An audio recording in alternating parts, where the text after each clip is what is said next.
Olá, meus irmãos, a paz do Senhor a todos, como é que estão vocês? Eu espero que estejam todos bem.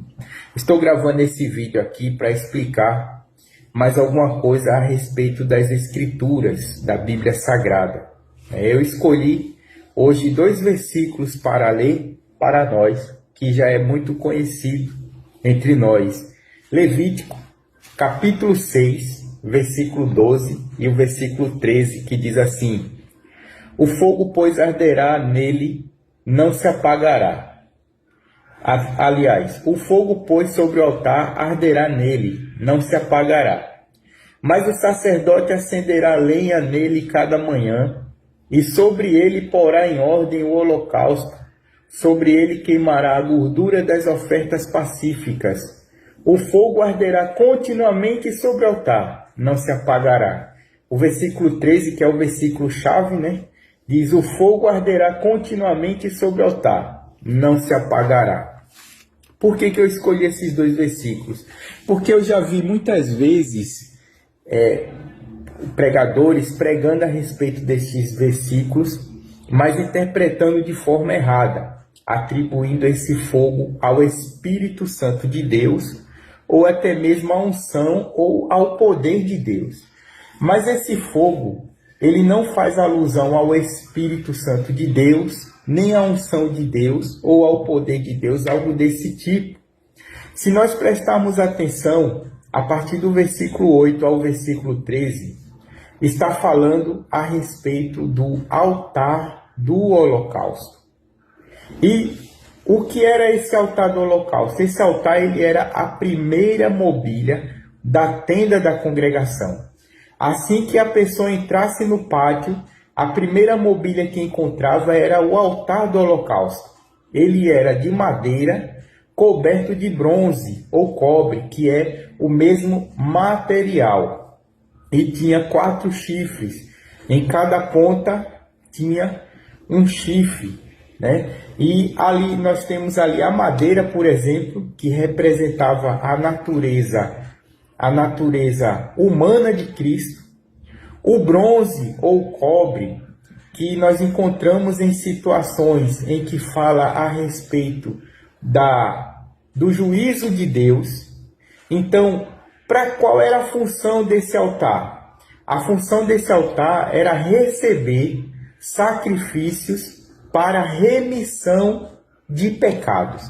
Então, esse fogo que era aceso continuamente, ele apontava para a justiça de Deus. Nós entendemos que existem os 2 lados da justiça de Deus. De um lado nós temos juízo e ira para aqueles que não se arrependem de seus pecados. E do outro lado nós temos remissão de pecado e salvação para aqueles que se arrependem de seus pecados. Então esse fogo, ele aponta para a justiça de Deus.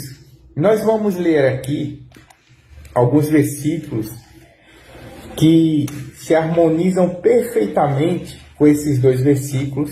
Romanos, capítulo 12, do versículo 9 ao versículo 19, do versículo 19 ao versículo 21, que diz assim: versículo 19: não vos vingueis a vós mesmos, amados, mas dai lugar à ira. Porque está escrito: minha é a vingança, eu recompensarei, diz o Senhor.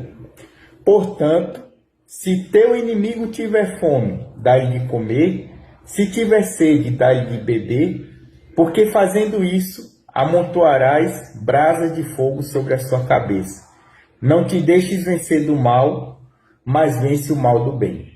O versículo 19 diz assim: não vos vingueis a vós mesmos, mas dai lugar à ira.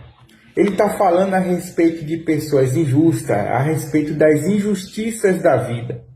Aquelas situações que nos causam revolta e nos dá vontade de nos vingarmos.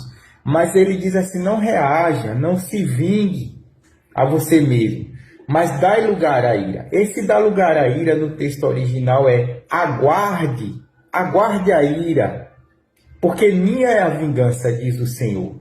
Então, aguarde a ira. O que é a ira de Deus? A ira de Deus é toda a ação de Deus contra o pecado. Existe o dia da ira, que é chamado o dia do juízo, é onde Deus vai agir de uma vez por toda contra o pecado e contra o mal. Então, ele está falando aqui a respeito da ira de Deus, da justiça de Deus. Aí diz aqui: portanto, se teu inimigo tiver fome, dá-lhe de beber, e se tiver sede, dá-lhe de comer. Fazendo isso, amontoarás brasas de fogo sobre a sua cabeça. Essa brasa de fogo, ela aponta sobre a justiça de Deus. Como eu expliquei, existem os dois lados da justiça de Deus. Existe o lado de remissão de pecado e salvação para os que se arrependem, e juízo e ira para aqueles que não se arrependem de seus pecados. Então ele diz assim: portanto, se alguém vai fazer mal a você, o teu inimigo, ele diz, se teu inimigo, aquela pessoa que não gosta de você, que quer ver o seu mal, se ele tiver fome, dá-lhe de comer. Se ele tiver sede, dá-lhe de beber. Fazendo isso, você vai amontoar brasas de fogo sobre a cabeça dele, ou seja, vai deixar ele sobre o jugo da justiça de Deus. E vai depender dele. Ele é que vai dizer: se por acaso, através das minhas ações, ele se arrepender dos seus pecados, ele vai receber o lado da justiça de Deus, que fala sobre remissão de pecado e salvação. Se por acaso ele não se arrepender, ele vai receber ira e estará pronto para o juízo. Então aquele fogo, ele fala a respeito da justiça de Deus, que tem os dois lados da justiça de Deus. Remissão de pecado e salvação de um lado, para aqueles que se arrependem, e juízo e ira de Deus para aqueles que não, para os incrédulos, aqueles que não se arrependem dos seus pecados. Então, o fogo de Levítico 6, 12 e 13 não faz referência ao Espírito Santo de Deus, mas faz referência à justiça de Deus. Fiquem todos na paz, em nome de Jesus.